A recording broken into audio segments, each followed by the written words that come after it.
Welcome to Hobby with Ollie. My name is Ollie, and for today's episode, I'm going to need a little bit of help.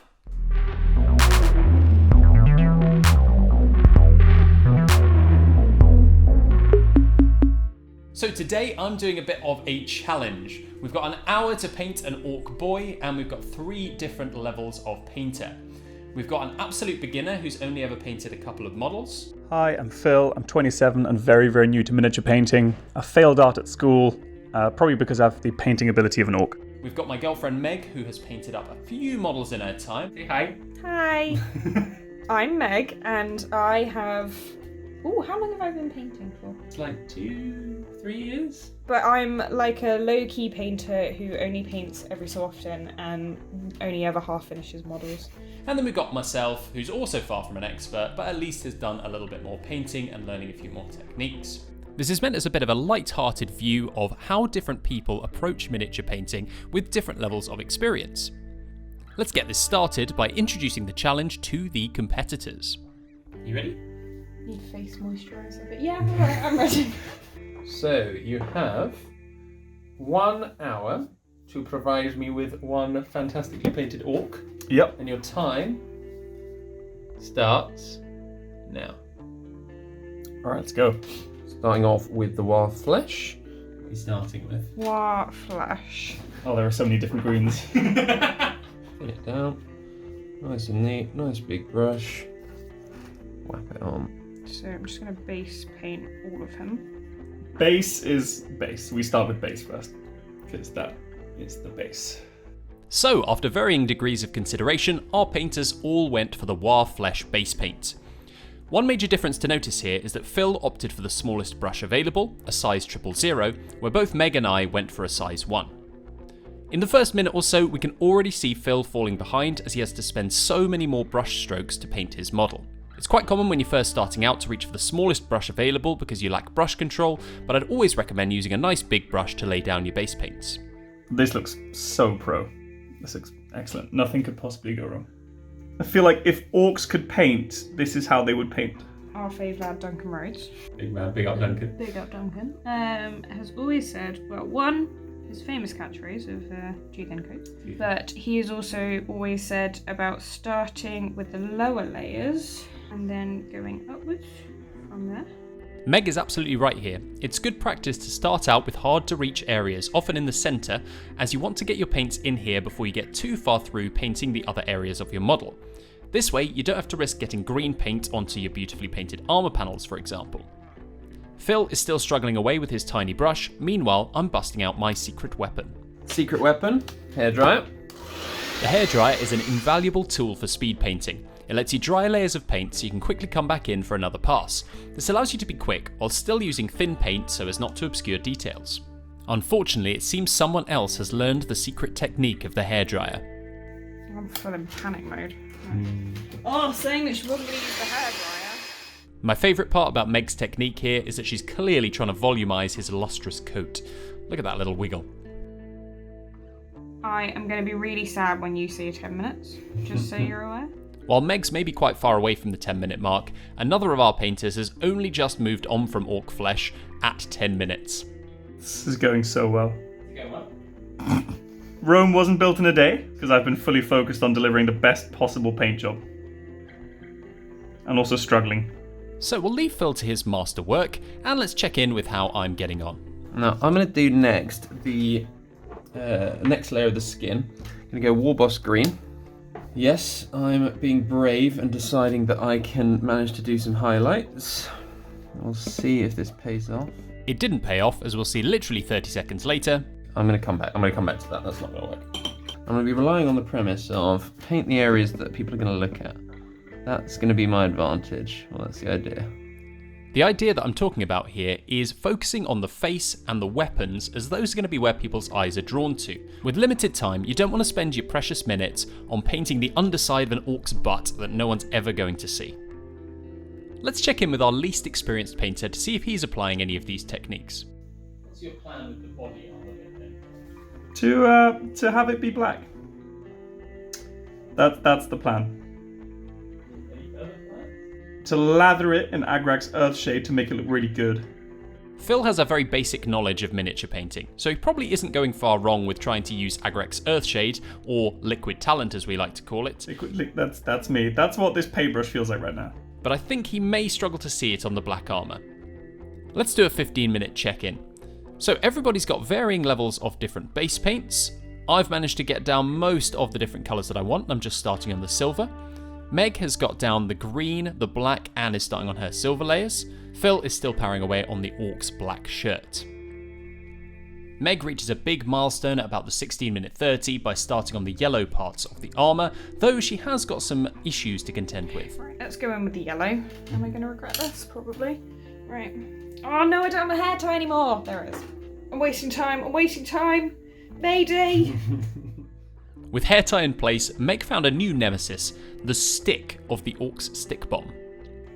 See, do you know exactly what I've done, which I knew I would do? What's that? Leave the f***ing stick.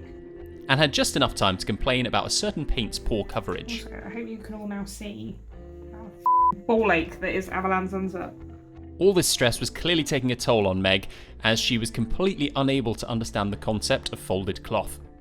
Watch this little... Right, he's got a cloth, and then he's got a cloth bit in front of the cloth bit. What? Double cloth? Clothception? Yeah. Mm. What colour should the cloth bit in front of the cloth be? So now that the word cloth has lost all meaning to me, thanks Meg, it seems that Phil also thinks he's turned into Michael Bay. Oh, that was a great brushstroke. That needs to be slow mode. At about 20 minutes, Ollie, you need to slow-mo one of my brushstrokes. It's the best one I've done yet. We're going to move on and see how everyone's getting on at the half-hour mark. With all the base paints applied for myself and Meg, we can start moving on to little details.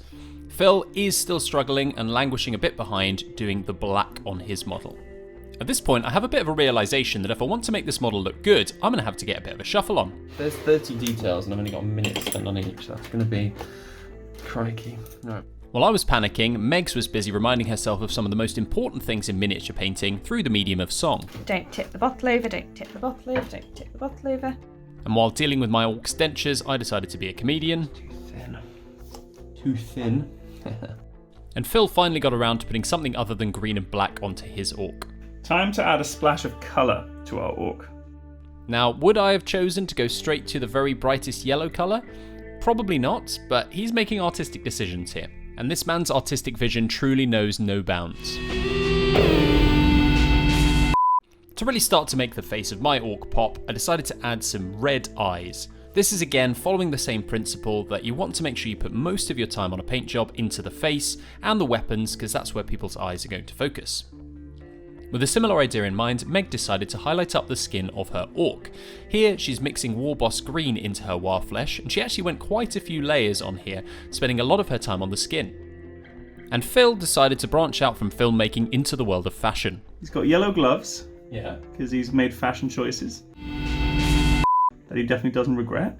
All his friends said they'd get them too, and then everyone left him out to dry.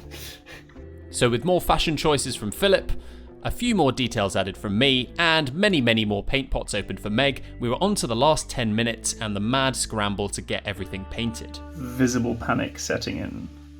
It was at this point that I busted out the Liquid Talent, getting some Agrex's Earthshade onto some of the grubbier areas like the front of the gun, and also onto the blade that he was holding. For his last major colour, Phil also made the baffling decision to paint all of his guns Celestra Grey, a very light grey colour. In his own words, there are no details anywhere. Get some colours. However, I can respect his decision in the last 5 minutes to make sure we get that thick Orc bicep in. Never skip arms day. And in the dying minutes, he discovered a hack. There's a paint called Contrast, and I think it makes my paint job look better if I put it on top of it. Meg managed to throw a couple of last colours, including some black around the end of the gun, and some copper around the top of the weird stick thing, as she calls it. And my last couple of minutes was spent adding a few token highlights to things like the trousers and the boots. So with only 10 seconds left, if you did enjoy this kind of video, pop it in the comments down below, and let's see what everyone thought of their paint jobs now that it's all wrapped up. We have the Orc. Notice the details in places. Blood on the sword, yellow gloves, grey pistol, grey boots. What's your favourite part of the model? I think the arms turned out just as I wanted them. If you had another 10 minutes, what would you do? I'd focus on his boots and the gun, because I think I made them very grey, Celestra grey, and then for contrast I use Eshin grey, and that's the only colours I used on them. Did you look over here? Yeah, those are the intimidating paints that I didn't use. Although the word gunmetal might have been a bit of a giveaway that it would be good for a metal gun. Anyway, there he is. 1 hour beginner's paint job. Well done. High five. Nice. Lovely. So, what are you happy with? I'm happy with how far I got. I was really paranoid that I would have less than Phil done. It's quite. When you look closely, it's quite obvious how rushed it is. Yeah. But I think overall, as like a tabletop thing, Yeah. I think he'd look good on a tabletop. I'll say the yellow's really good. Like the yellow definitely pops. I think that's Which probably is what I wanted. Probably my favourite part of the model is like the yellow hand wraps. They've really got that definition in the like creases. Yeah, I struggled a bit more with the front. Yeah, thing. you're struggling to reach into it as much. Yeah. Come on then, to look at my effort. You're really annoying. Personally, I think yours is worse than Phil's. No, I like what you've done with the copper on the front panels. I think it looks really nice there, and the fact that you've bloody edged highlighted on the boots, haven't you? Just Or a on the little front bit. on them, Yeah. I think he looks really good. Skull looks good. Colours on the skull, and I think just generally the washes on everything, like. He looks like a well-finished model. Thank you for joining me for today's episode of Hobby with Ollie. It's been really nice to incorporate some of my friends into the video as well, so let me know if you enjoyed that down in the comments below. Be sure to hit the subscribe button so you can see any time that I release a new video, and let me know who you think had the best paint job from today. In the meantime, my name has been Ollie, this has been my hobby, and I'll see you next time.